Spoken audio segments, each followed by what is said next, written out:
ICE just bought surveillance tools that can monitor entire neighborhoods at once.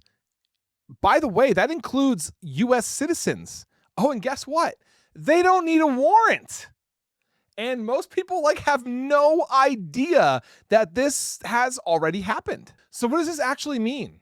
According to reporting, ICE has quietly purchased a new surveillance tool that can track phones, map movements, and monitor large areas at the same time.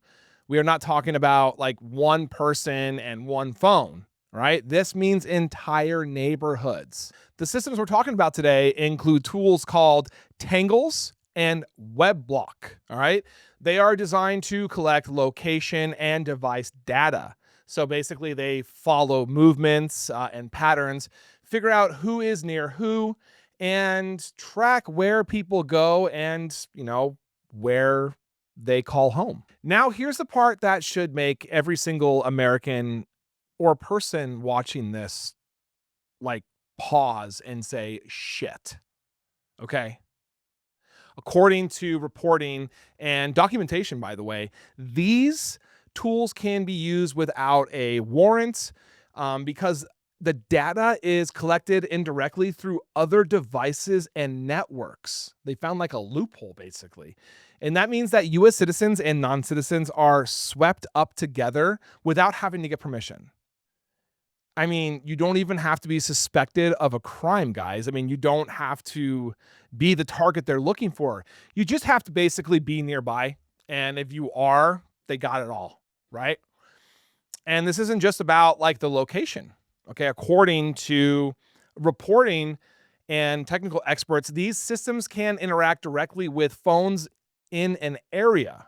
That means they can, detect every phone nearby.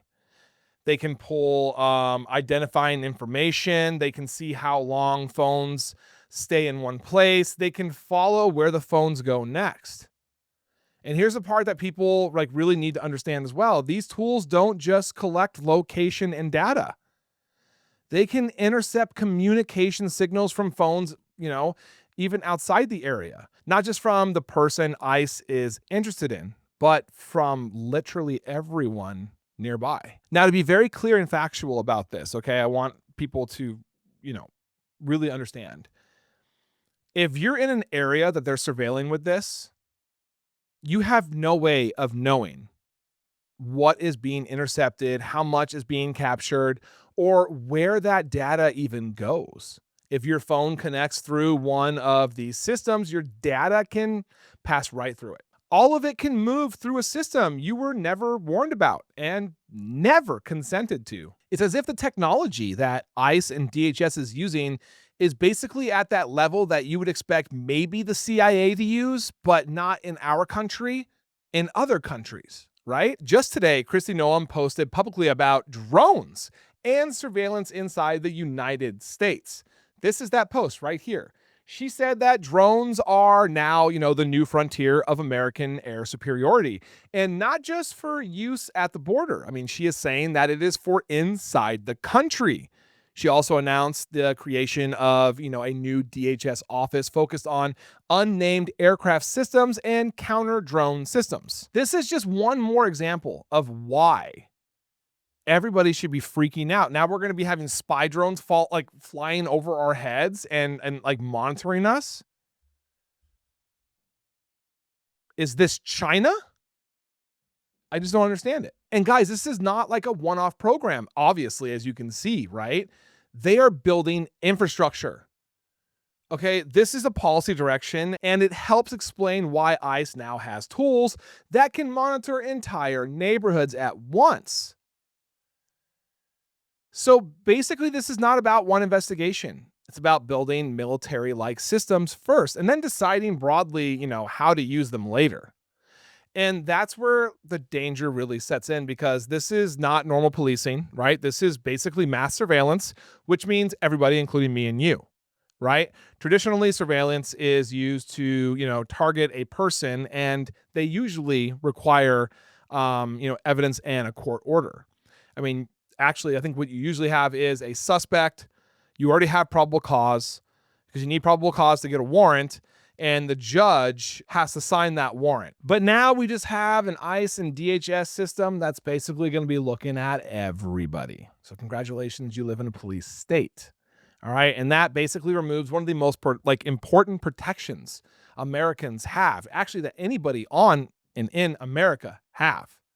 And that is the protection that's given to us in the Fourth Amendment. And this is not, again, these two instances are not isolated. ICE has already been, criticized for buying location data and tools from third parties. And, actually, I have a list right here. Palantir.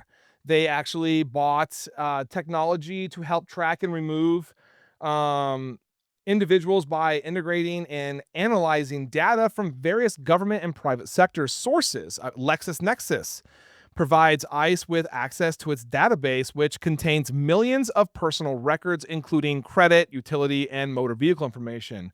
Thomson Reuters sells ICE access to its Clear product, which includes a vast database of personal records, of more utility, vehicle registration, credit reports, things of that nature. AT&T, just in case you didn't know, AT&T sold access to ICE for data analytics service, which raises concerns, that an older program, codename, I think it was Hemisphere, basically was a way of gathering mass data.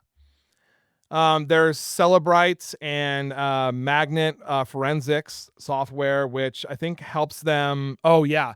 That's basically when they seize your phone, whether you're a protester or a journalist, someone that ICE is detained to deport, this software allows them to open it and look at everything inside, no matter what the password is or what securities you have in place. We have Paragon Solutions, which, is it's a spyware called Graphite, and it's used to basically remotely hack into people's phones. This is like tracking people in the United States, including Americans, at such mass quantities with such reach.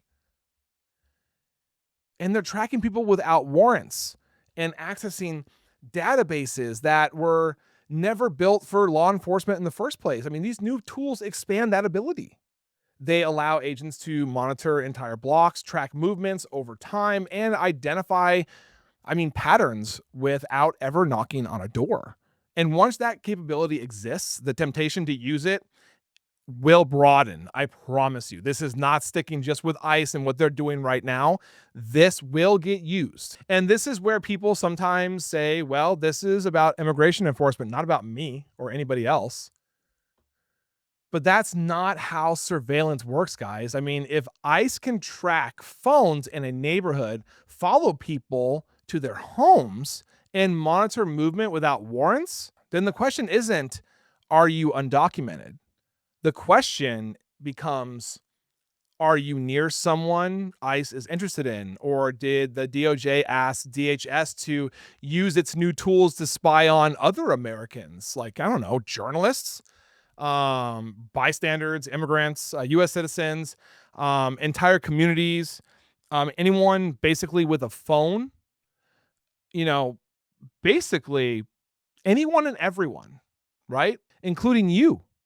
Yeah, you. And history shows something important. Surveillance powers never stay limited to their original purpose. Once the system exists, it will spread, I promise you. And it's important to understand that DHS is consistently blurring legal lines. And right now, oh my God, that matters so much, especially with what happened last week, okay? Because once surveillance becomes invisible, it will be our new norm, guys. It'll be our new norm. They will know where you are at all times.